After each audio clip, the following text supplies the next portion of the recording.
Welcome tonight.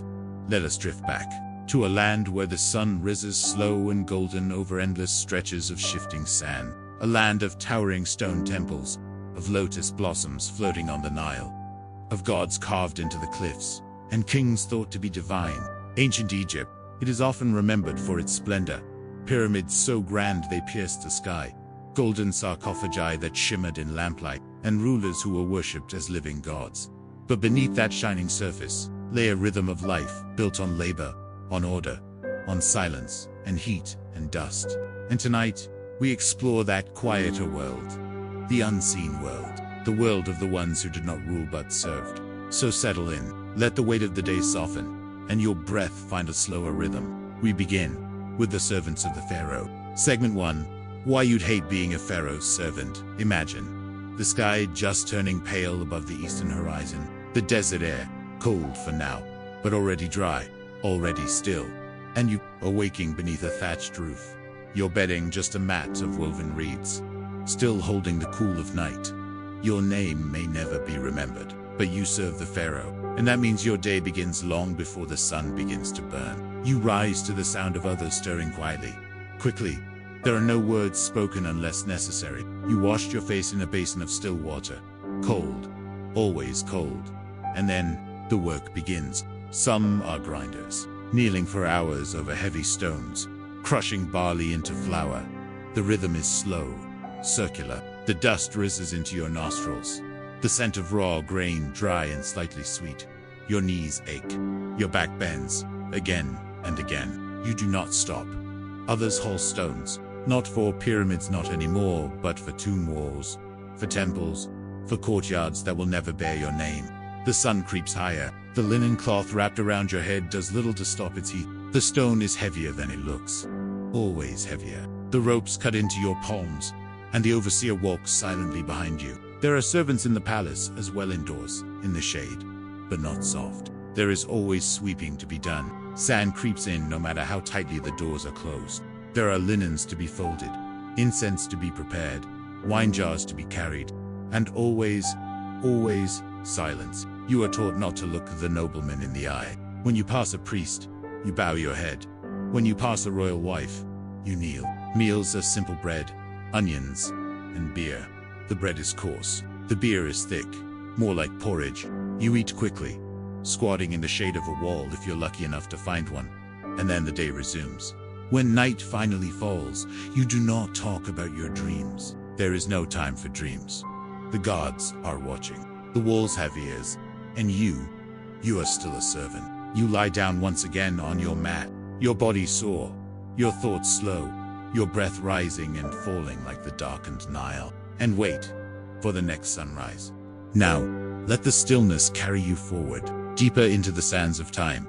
The steady rhythm of labor fades, and in its place, the story begins to rise quietly, like the dawn light creeping over temple stones. It is the 14th century BCE. Egypt is wealthy, powerful, predictable, and for over 1,000 years, the gods have been many gods of the river, the desert, of birth and death, and above them all, Amen, king of the gods, honored with towering obelisks and golden statues. But then, a king comes who chooses not to follow. His name was once Amenhotep IV, but he will be remembered by another name, Akhenaten. He begins with sunlight. At first, there are whispers. He stops sending offerings to Amon's priests. He begins to speak of another god, Otan, the radiant disk of the sun itself. Not a man with a falcon's head, not a jackal, or a lioness, or a crocodile. Just the sun, pure light. Then, he changes his name. He builds a new city, from scratch, on land untouched by the temples, the priests, the old ways. He calls it The city rises fast stone by stone, carved with hymns to light, to warmth, to life. Imagine it. Pale limestone walls shimmering under the midday sun. Delicate reliefs showing the royal family bathed in the sun's rays, each beam ending in a tiny hand, reaching down like blessings from above. In this new city, the old gods are forgotten. Their names are scraped from walls. Their temples fall silent. But was it faith or power? By narrowing Egypt's vast pantheon to a single godone whose worship was controlled entirely by the king, Akhenaten stripped the old priesthood of their authority. The temples of Amen grew quiet, and with them, their influence waned. And yet, for all his grand vision, Akhenaten's revolution was short-lived. He ruled for just under 2 decades, and when he died, his sun set swiftly. His city was abandoned, the temples to Aden crumbled, and the old gods returned. Within years, a boy king rose to the throne. His name was Tut, but it would soon be changed to Tutankhamen, was chiseled out, erased from memory, or nearly, because even in erasure, history leaves its shadows. And tonight, as he rests beneath softer lights, you remember, let us now descend, slowly, into silence, past windswept dunes and broken pillars, into the cool, dry, dark beneath the sands. For thousands of years, Egyptians prepared for death as though it were a long journey, not an end, but a passage, and so they preserved the body and guarded the soul. Imagine yourself in the Valley of the Kings. The sun above is harsh, but here, beneath the cliffs, shadows linger.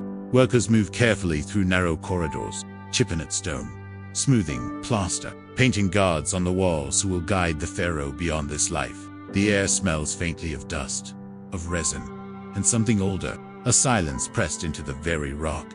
Here, the dead are wrapped with care, their fingers wound in linen, amulets tucked beneath band, eyes painted open so they may see into the afterlife. And around them walls of gold leaf, jars of sacred oils, food, statues, even tiny servants carved from wood, all meant to serve them in the next world. But tombs are not merely places of peace. They are sealed, hidden, and watched over by cursed. Or, so the stories say. In the early 20th century, when the tomb of Tutankhamun was opened, newspapers whispered of a curse. Lord Akhenaten, the expedition's patron, died suddenly soon after. Others on the team fell ill.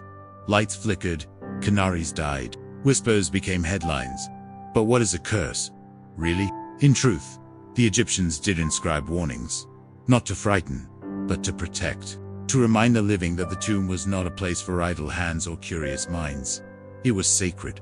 Still, modern scholars point instead to mold, to ancient bacteria sealed away for centuries, or coincidence. But the power of the myth endured, because in these still chambers, time stands still, and in silence, the past feels close. Imagine walking slowly into a tomb untouched for 3,000 years. Your breath is loud against the hush. Your lantern casts long shadows over jars and bones and faded paint. And in the center, a sarcophagus, silent, waiting, undisturbed. The curse, if there is one, is not death, a memory too strong to fade, too heavy to ignore, and so it lives on through story, through caution, through sleep. Now, let us leave the tombs behind and return to the surface.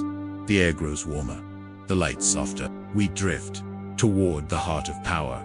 Imagine a palace of sun-drenched courtyards, columns rising like papyrus stalks, and gardens carefully watered in the heat of the desert. Beyond these fragrant groves lies a world few ever saw. The private realm of the Pharaoh, the ruler of Egypt, was not just a king. He was divine, a living god upon the earth. His every breath touched by the sun, his every word law.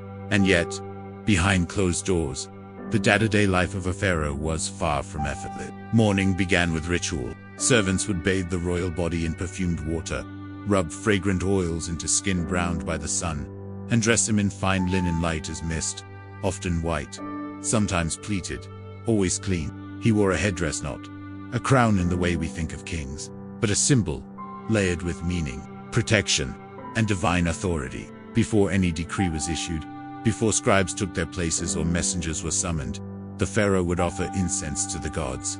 The gods had to be known, with prayer, with offerings. This was the rhythm of rulership, not just commanding armies or passing laws, but maintaining the balance of order, justice, harmony. Council meetings were quiet affairs, though long, filled with matters of trade, border tensions, temple funding, and royal building projects. Scribes took notes in ink made of soot and ochre, bent over papyrus scrolls as the court debated in calm voices. There were no loud arguments, no passionate speeches, only a slow tide of administration. And in the evening, when work ended, the palace would transform. The air filled with the scent of roast meat, honeyed cakes, and fresh dates. Musicians played lutes and harps, their melodies soft and cyclical, as dancers moved like reeds in a breeze. Wine was poured thick and sweet, and courtiers told stories of faraway lands, of crocodiles in the delta and traders from Crete.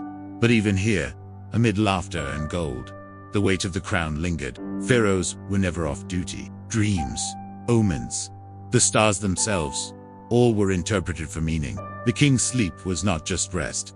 It was watched, recorded, studied. He ruled not just people, but time itself, measured in festivals, eclipses, and the rise and fall of the Nile. Even in death, his palace would follow him, rebuilt in stone, buried with him, a world in miniature, to be lived again, forever.